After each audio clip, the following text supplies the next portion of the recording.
Hello, friends, and welcome to Season 10 of the Future Ready Librarians podcast series, Leading from the Library. This is a podcast for all librarians wherever you are in your journey. It is filled with amazing guests, important topics, and engaging conversations that will inspire, engage, and support all of us as future ready librarians. I am your host, Shannon McClintock Miller. I am the district teacher librarian at Van Meter Community School in Van Meter, Iowa, and serve as the Future Ready Librarians leader. I have the pleasure of working within my library and school community and also with others around the country and world through Future Ready Librarian events, conferences, consulting, writing, and more. I am honored to bring these voices and the work of others to our podcast and to all of you. Well, today I'm really excited to invite someone new to our Future Ready Librarian podcast. And I always like it when I have guests on and I get to talk about making in the library. That is something that I'm so passionate about. And I know that our guest is super passionate about making and creativity. And she is an elementary librarian, so you're going to hear all about it today. But let's just start, Miranda, by having you introduce yourself and tell us a little bit about what you do. I'm in Grand Junction, Colorado at a K-5 magnet STEAM school, STEM STEAM. And we were the first elementary school in our district to start with incorporating STEM at that level. And I came here it's been 8 years. And when I was hired, it's a part-time position, although I spend a lot, as we all know, we spend a lot of other time outside of that working on things. But they tasked me with, if you want this position, we're looking for someone who would do a makerspace. And I had actually come from, in my background, I'm a secondary ELA teacher. I taught high school primarily. My husband's job has taken us to some different states. And so we've just done the Southwest circuit. We grew up in New Mexico. I was teaching in Texas, and we were in Wyoming, and now we're in Colorado. And I hear about this STEAM school, and the principal was fantastic. And I said, "What's a makerspace?" When she said that, I said, "I would be happy to do it, but I don't know what a makerspace is." And so she quickly kind of caught me up to speed, and I went home and, man, there was quite a bit out there about makerspaces, and we just together created our school, and talking to our kids about what they would want, had like problem-based learning projects where they gave us their feedback and designed it from scratch. And it has been a crazy, crazy ride. I love it. How long have you been there? So here, 8 years. Mm-hmm. Oh, wow.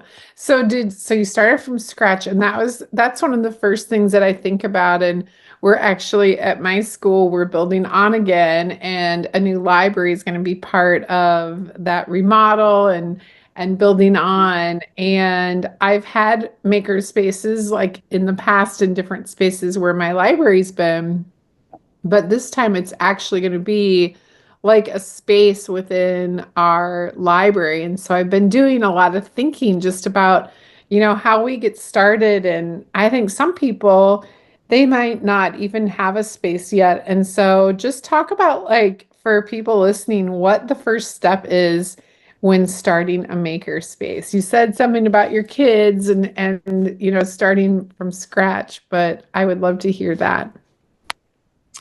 So we started first by talking to our students, and we had every grade level. I'm at a small school, so there's only 140-ish kids here, one class per grade level.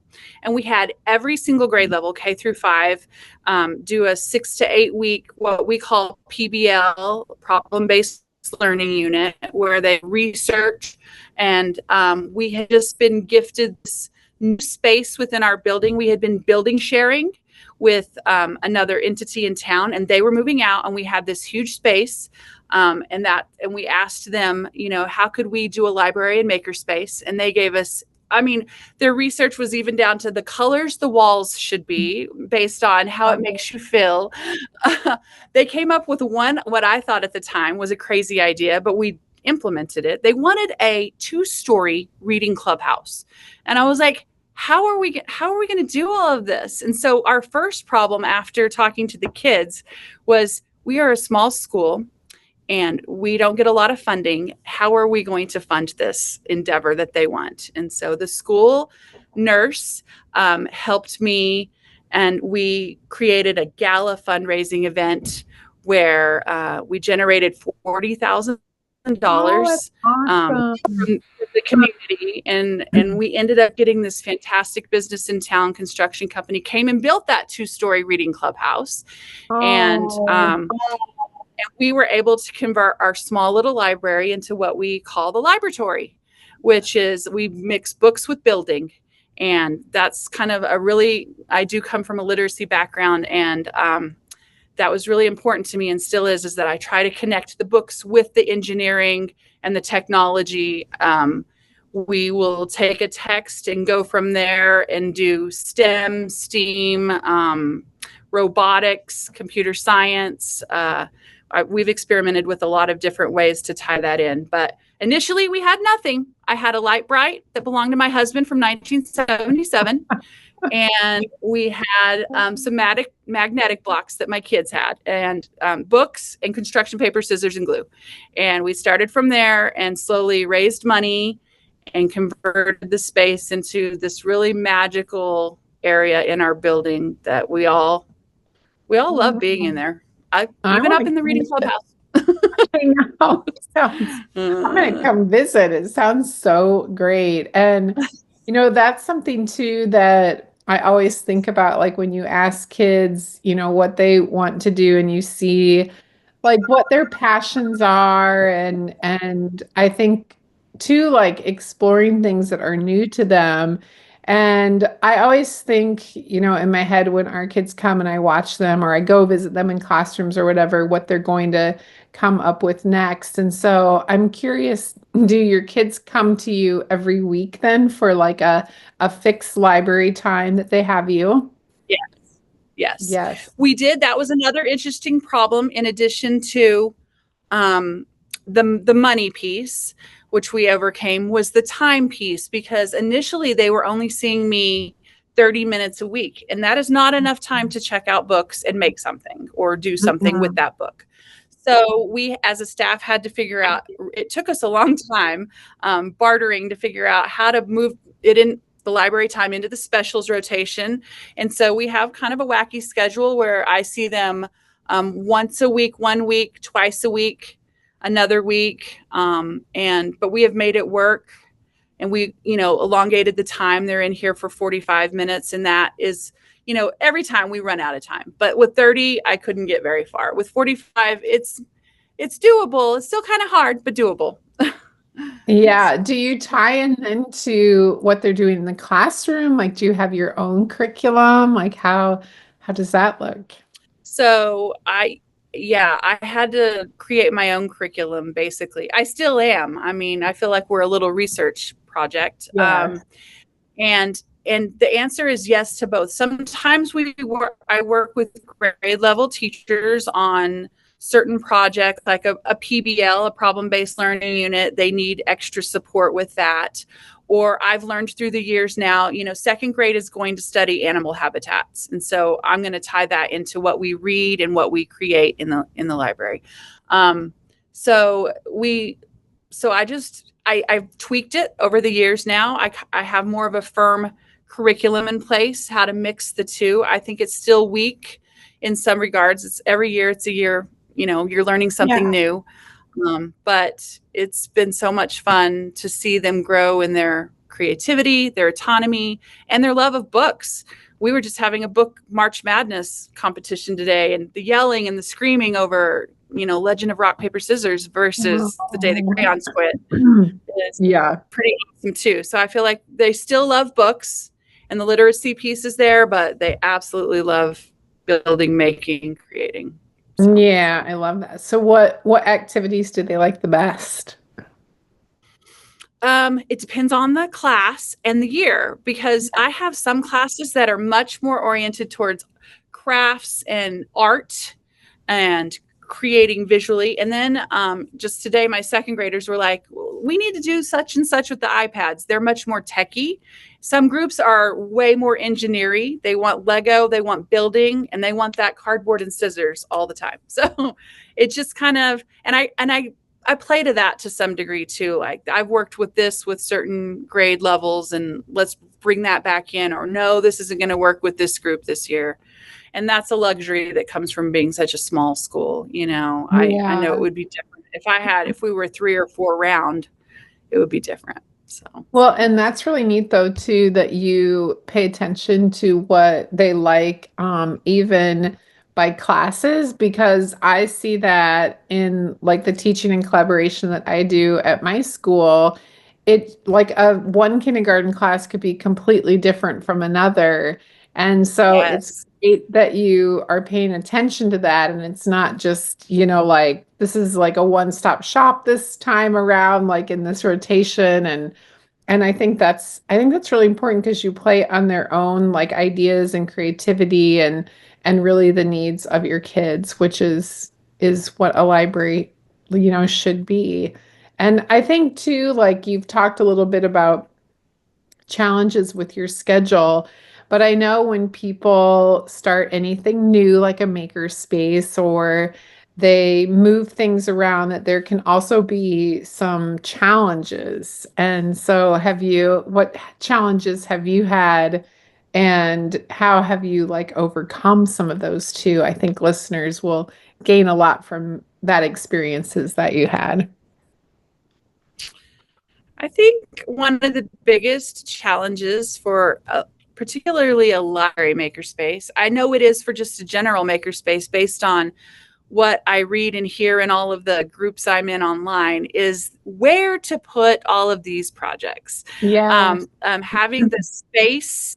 Some projects I do them in 1 to 2 class periods. Some of them are multi-week.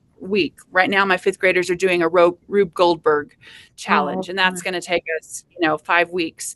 And so you have to figure out, for us, it's been a lot about rolling carts, and I just rotate projects. I look at all of my classes. If this one is doing something that's a 1 to 2 class period, then this other class is 5 weeks. I learned that the first year. I'm not going to do a multi-week project for every single grade, yeah. because then the projects are everywhere in all of the grade levels, and Oh, and then they're, yes. yeah, it's a hot mess. Yeah. And also, I think that you have to be comfortable with some level of organized chaos. That's a challenge for a library makerspace, because Yeah. I think from a library perspective, it's about order, and we like the books at the edge of the shelves, and they need to use their shelf markers, and having some kind of order to it. But with a makerspace, there's going to be some chaos to it, and you have to be okay with sitting in that and Yeah. letting this collide a little bit. I know. I love that when you say that, because when I used to be in my space and I had fixed library time, I could never have every class doing a project at one time. That was a big project because you never have enough space, and that is really hard because you want to make sure that you are honoring like what they've created or what they want to do, but that is something that is really hard. And I've discovered taking pictures. I learned that the first year, that they can't let their projects go because we try to recycle a lot of materials. But the minute I take a picture of it, they are okay to walk away from it. And so I do keep a lot of pictures day in and Oh, day out of what they're doing, and try to send them home and oh, good. use Seesaw Yeah. to kind of document their learning as well. Yeah, to be able to So. curate that creativity is a great thing. And I'm sure that they love sharing that too.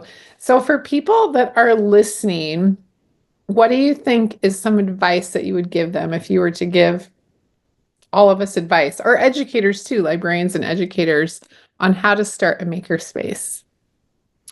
Um, I think my first piece of advice is, it's scary because it is so chaotic and different. but it's so worth the jump of doing this. Whether it's in, if I was to leave the library and go back into a high school classroom, I guarantee you I would have some kind of making and connecting to literature, just like we are in the library, because it's magical. The Yeah. kids get it. They love it. They're engaged. They grow on multiple levels. And it's so worth the frustrations of where do we put all of this? And oh my gosh, this is overwhelming some days. And then to just go slow, because where I'm at now doing different projects at different grade levels, that took me this whole 8 years to get there, because I just had to, slow and steady wins the race, for sure. That would be my 2 pieces of advice. It's worth it. Good it's advice. good to go slow. Yeah, I love it. I love it. So for our listeners, if they want to follow along, which I know they will, and connect with you, where can they find you online? Well, I have launched, they can find me at the real Miranda Bailey. There's a generation that watched Grey's Anatomy in this world. And so there's a character named, Miranda Bailey. And I still occasionally, for the longest time, it was like, are you Miranda Bailey? And so I'm at the real Miranda Bailey. And I'm also starting my own website and documenting more in a more public way, just because I want to help teachers. I don't want people to have to reinvent the wheel. So I'm at makingmakers.org. And I'm also on Facebook and Instagram, Making Makers. So there you have it. That's so cute, makingmakers.org. And I love the name of your library too. Librarian. Yeah. Yes. Yes. Oh, A kiddo called me that. That's how I came. She's like, you're just like a librarian. And I was like, oh my gosh, you just invented a word that I love. I love it. I know, I love it. It's so great. Well, and I want to come visit sometime, because it sounds like just an amazing space. And I want you to share pictures, because I just have to see like the 2-story reading, what they call it? Reading Clubhouse. Reading Clubhouse. Yep. I love it. Yep. Oh, well, it was so great to have you on the podcast, and I can't wait to continue to follow your journey. You have just tons of great advice. Thanks for yes. Yeah, you inspire us. So I'm thanking you, because you have helped me during COVID. Your digital resources saved my life. That's when I found you. Thank you. That means a lot to me. So we'll stay connected and follow each other's journeys. But you were great, and I know that everybody's gonna learn so much from you. So thanks for joining us today. As always, thank you to all of our listeners for joining us for this episode of the Future Ready Librarian podcast series, Leading from the Library. And a very special thank you to our sponsors, Follett. You make a difference in our libraries, schools, and within our lives, and that of our students every day. We appreciate everything you do. I hope you can take what you learned in today's podcast and put it to use within your practice as a future-ready librarian. If I can support you in any way, please feel free to reach out to me on X or Instagram at Shannon M. Miller, or to my email at shannonmcclintockmiller@gmail.com. I am always happy to help and support each and every one of you. Until next time, friends, keep finding ways to lead within and from your library.